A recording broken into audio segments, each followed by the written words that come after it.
दो दिन पहले जो आपका वीडियो काफी ज्यादा वायरल हो चुका है, गश्त कर रहा है इस वक्त सोशल मीडिया के मुख्तलिफ प्लेटफॉर्म्स पर, क्या कहेंगे इस हवाले से, किस हद तक वो सही है? देखिए, अब सितमगरी ये है कि कोई क्राइम कर रहा है, वो कोर्ट से परमिशन ले रहा है, कह रहा है कि मैं कल ये वीडियो चढ़ाने वाला हूँ, 4 दिन पहले मुझे एंटिसिपेटरी बेल दे दो, और एंटिसिपेटरी बेल दी जाती है, उसके बाद वो क्राइम करता है। आप खुद देख लीजिए, सिर्फ एक बहुत बड़े माफिया जो चेन है, जो भी एनजीओ है वो कितना पैसा लूट रहे हैं, वो मैंने टिप ऑफ आइसबर्ग आपको दिखाया। रियलिटी अगर आप देखेंगे वो बहुत गहरा कुआं है जो अब आपस में मिल गए हैं। अगर आपको पता होगा, एनजीओज की अब एसोसिएशन इन्होंने बनाई डॉक्टर बारी से लड़ने के लिए। इवन अगर आप देखेंगे 4 तारीख को एक बच्चे ने वीडियो चढ़ाया, वो उस ग्रुप में शेयर हो गया। मुझे हर एक चीज़ पता, हर एक चीज़ मेरे पास है, एविडेंसेस, हर एक चीज़। लेकिन कोई नहीं, मैंने घर भी छोड़ा, हर एक चीज़। मैं इवन सड़कों पे भी रहने के लिए तैयार हूँ। इवन रिसेंटली उन्होंने, जहाँ मैं डेरे पे था श्रीनगर में, उस मकान मालिक को प्रेशराइज किया गया कि इसको निकालो।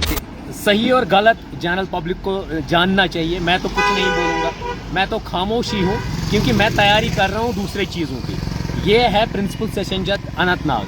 वहाँ से बेल जो आई है वो 5 तारीख को एक बंदा लेता है, 5 तारीख को एंटिसिपेटरी बेल, और जबकि कोई कंप्लेंट नहीं थी।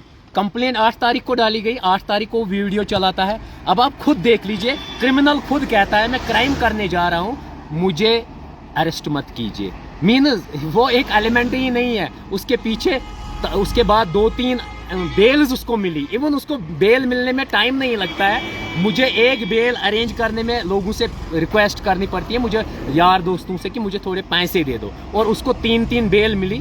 वो बेल के पैसे आए कहाँ से? ज़रा जनरल पब्लिक से ही कहें कि आप लोगों ने जितना डोनेट किया है वो पैसा तो वही है। और ये एक ऑर्गेनाइजेशन है, जाके देख लीजिए, जो भी एनजीओज है, इन्होंने एक ऑर्गेनाइजेशन बनाई है, और उसके हेड से ही पूछ लेते हैं कि आपने लद्दाख में कितनी ज़मीनें ले ली। आप ही बता दीजिए, आपने मतलब ये दुकान जो खोली है गरीबों को मतलब मदद करने के लिए, क्या वो गरीब अमीर हुए या आप लोग खुद अमीर हुए?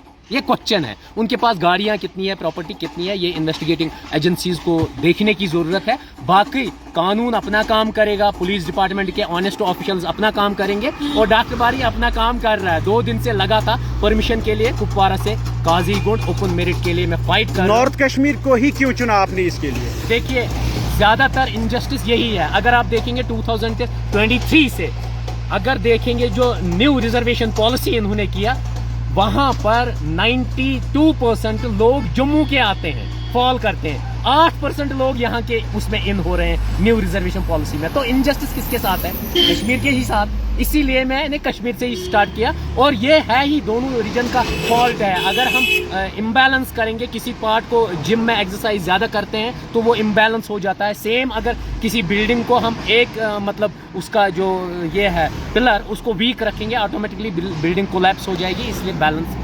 आज बारी साहब अकेले क्यों है इस सड़क पे? क्योंकि मैंने अकेले ही परमिशन ली थी, और मुझे पता था क्राउड में मुझे कोई परमिशन नहीं देता, क्योंकि आपको पता है कितने गूंज एक साथ मिलते, कहीं वो पत्थर मारते तो वो मुझ पे ही चढ़ता। इसीलिए मैंने सोचा बेस्ट है कि अकेले ही चलना, क्योंकि मैं तो शुरुआत करूं, क्योंकि मैं तो निकला हूं ना कौम के लिए।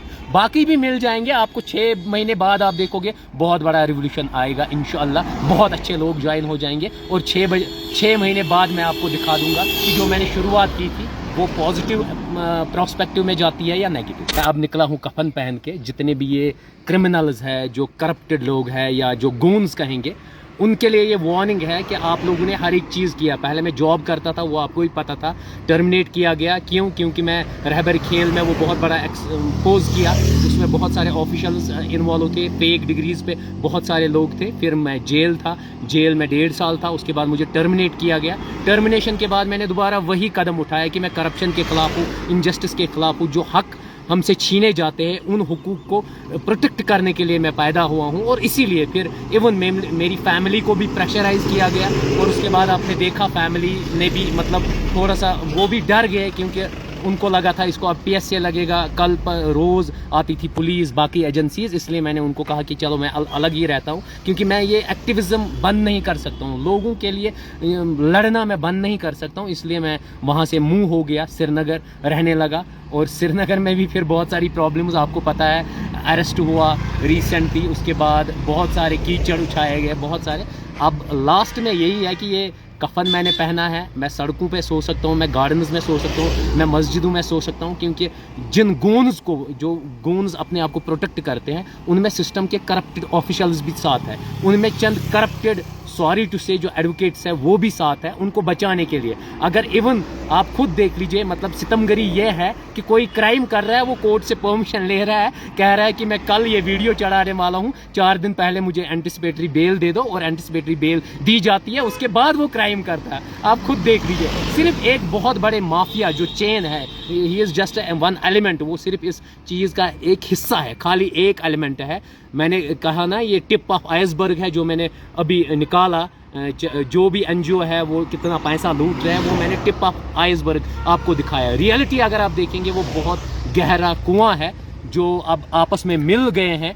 अगर आपको पता होगा, एनजीओज़ की अब एसोसिएशन इन्होंने बनाई डॉक्टरबारी से लड़ने के लिए। इवन अगर आप देखेंगे, 4 तारीख को एक बच्चे ने वीडियो चढ़ाया, वो उस ग्रुप में शेयर हो गया। मुझे हर एक चीज़ पता, हर एक चीज़ मेरे पास है, एविडेंसेस, हर एक चीज़, लेकिन कोई नहीं। मैंने घर भी छोड़ा, हर एक चीज़, मैं इवन सड़कों पे भी रहने के लिए तैयार हूँ। इवन रिसेंटली उन्होंने, जहाँ मैं डेरे पे था श्रीनगर में, उस मकान मालिक को प्रेशराइज किया गया कि इसको निकालो।